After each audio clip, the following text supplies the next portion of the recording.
Bonjour Gilles Boyer. Bonjour. Vous êtes écrivain, conseiller politique, directeur de campagne d'Alain Juppé aussi, on en parlera peut-être, mais surtout vous publiez un livre, Un monde pour Stella. Vous imaginez la Terre en 2045, c'est une sorte de grand roman écologiste où vous dites finalement que les enjeux d'aujourd'hui, dans 30 ans finalement tout sera encore à refaire. Oui, dans 30 ans, c'est un univers qui est à la fois lointain et en même temps, c'est palpable. Je serai, j'espère, encore en vie. Mes filles auront l'âge que j'ai aujourd'hui.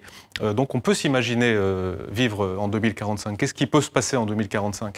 Je raconte l'histoire d'une femme qui est aussi une mère et qui essaye de se préoccuper de savoir quel monde elle va laisser à sa fille. Et comme elle est aussi scientifique, elle se retrouve, au gré des circonstances du roman, en situation d'agir et non pas seulement de réfléchir. Et donc, elle va parcourir le monde à la recherche des solutions pour résoudre les problèmes que nous rencontrons. Elle survole cette planète, mais on a l'impression que dans 30 ans, les problèmes d'aujourd'hui sont encore là, rien n'a été résolu. Il y a malheureusement beaucoup de raisons de penser que les solutions que nous apporterons au fil du temps ne seront pas à la hauteur des enjeux. Et je crains que la COP21 du mois prochain ne l'illustre. Dans toutes ces grandes conférences intergouvernementales, on doit mettre d'accord 200 pays aux intérêts profondément divergents. Et donc on aboutit souvent à des solutions qui sont en deçà des enjeux. Oui, alors c'est drôle parce que d'ailleurs on est en 2045, elle se souvient, elle dit « Oh, il y a 30 ans, en fin d'année 2015, on avait fait une grande conférence où tout avait été déterminé à l'avance et puis finalement qui n'a quasiment rien changé. On n'a pas pu mettre 200 pays d'accord, ils avaient tous des intérêts divergents. » C'est ma crainte, c'est pas mon souhait, c'est ma crainte pour cette future COP21 qui sera incontestablement un grand événement. On va beaucoup parler de ces sujets-là et rien que pour ça, c'est positif pour agiter les consciences. Simplement, lorsque vous mettez dans la même salle des chefs d'État, dont certains ont accès aux ressources naturelles, dont certains sont riches, d'autres sont pauvres, comment voulez-vous qu'ils trouvent un terrain d'entente sur des mesures ambitieuses ? Oui, mais Gilles Boyer, qu'est-ce qu'on peut faire ? Qu'est-ce qu'il faut faire ? On ne peut pas rester sans rien faire. La proposition de mon héroïne, Esther, c'est justement de passer par-dessus les États, puisqu'on a affaire à des problèmes qui sont globaux, qui ne s'arrêtent pas aux frontières tracées par l'homme. Et donc les solutions doivent être globales et de long terme, et non pas locales et de court terme. Oui, mais ça c'est très ambitieux. Ah oui, en même temps, ambitieux. Ce qui est ambitieux est difficilement réalisable. Ah oui, mais c'est l'ambition du romancier. Je ne m'interdis pas d'imaginer des choses. On pourra dire que c'est une utopie, mais toutes les grandes idées ont commencé par une utopie. Oui, donc la Terre, il y aura 9 milliards d'habitants en 2045. Vous dites la Terre, c'est comme un être humain. C'est-à-dire chaque individu représente une sorte de cellule qui a besoin de respirer, qui a besoin de vivre, sinon elle meurt. Oui, la difficulté, c'est qu'aucun de nos comportements individuels ne peut changer la donne. C'est seulement la somme de ces comportements qui pourra améliorer notre situation. Et Esther, dans ce roman, découvre que, au fond, la Terre a la fièvre. C'est comme si la Terre avait la fièvre, avec en permanence 40 degrés de température corporelle. Et si ça nous arrivait, on ne serait pas en pleine forme. Et c'est ce qui arrive à la planète à cause de nos comportements. Mais l'homme a en lui toutes les ressources et toutes les solutions pour y remédier. Oui, en même temps, l'homme est très pessimiste. Et vous le dites dans le livre, vous dites, elle se souvient, elle dit en 2012, on prévoyait l'apocalypse pour 2020, en 2020, on l'a prévoyé pour 2030, etc. On pense toujours que l'apocalypse est inéluctable. La question n'est pas de savoir si nous avons assez de ressources naturelles pour soutenir durablement cette situation. La question, c'est de savoir si nous pouvons modifier nos comportements pour prendre en compte de temps en temps, il ne s'agit pas de le faire systématiquement, de manière caricaturale et tatillonne, de prendre de temps en temps en compte la dimension environnementale dans nos comportements quotidiens. Oui, mais ça va bien plus loin parce que votre héroïne, elle s'interroge sur le fait que de la surpopulation. Oui. Est-ce que finalement on va être trop nombreux sur Terre pour que l'environnement puisse être préservé?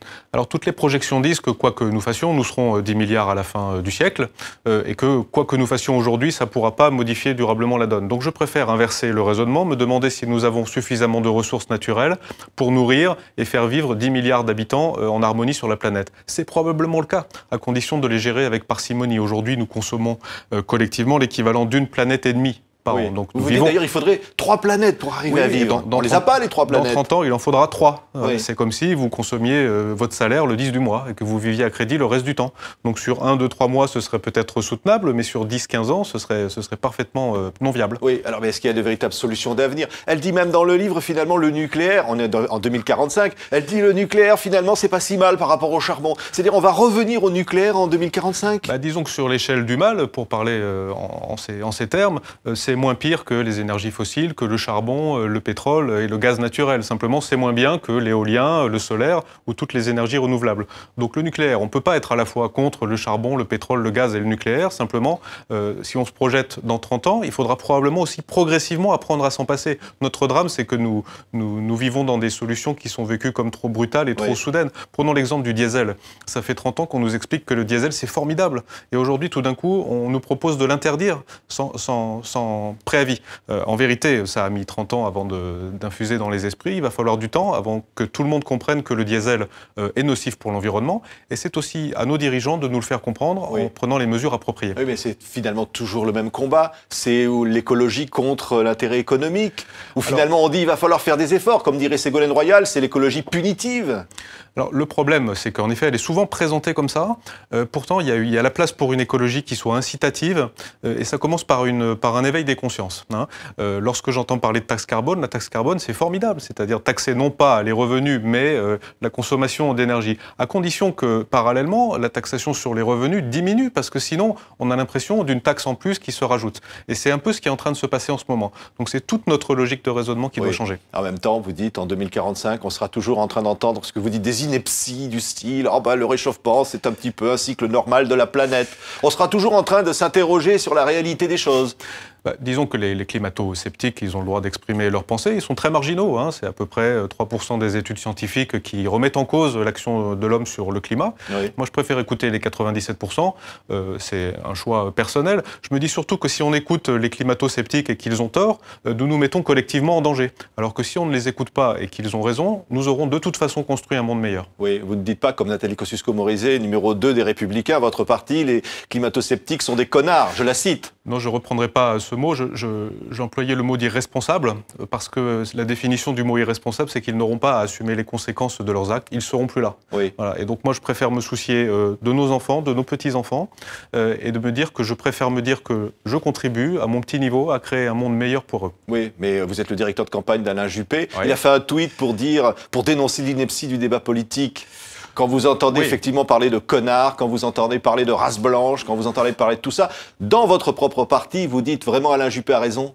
De toute façon, par principe, je dis qu'Alain Juppé a raison, mais sur ce sujet en particulier, sur ce sujet en particulier, disons que on s'aperçoit quand même que le débat politique est souvent désormais réduit à un mot fort, à une caricature. Et ce qu'il essaye de faire, c'est d'essayer d'amener un petit peu de modération en toute chose, qui n'est pas incompatible avec la fermeté des mesures qu'il proposera pour la France. Simplement, essayons d'aborder des débats de manière apaisée et sans rentrer dans les mots qui fâchent. Mais il ne croit pas à la COP21, Alain Juppé, alors qu'il est très écolo, au fond de lui. Ah, il est très, très écolo. Il est revenu de son voyage, de son année au Québec avec une conscience écologique aiguë. Il a créé, vous vous en souvenez, en 2007, le grand ministère du développement durable, qu'il n'a pas pu faire vivre durablement, c'est le cas de le dire. Et il a toujours, en particulier dans la gestion de sa ville, Bordeaux, la préoccupation environnementale. Simplement, on se heurte à des incohérences temporelles entre les nécessités d'un programme politique de court terme et puis l'horizon de temps que je décris sur 30 ans. Voilà, en 2045. Il sera peut-être président en 2045. Bah écoutez, il aura 100 ans, donc pourquoi pas. Merci Gilles Boyer. Merci Un monde pour Stella, publié chez Lattès. C'est un petit peu donc le monde de Sophie en version écolo. Merci d'avoir été notre invité, Gilles Boyer. Merci à vous.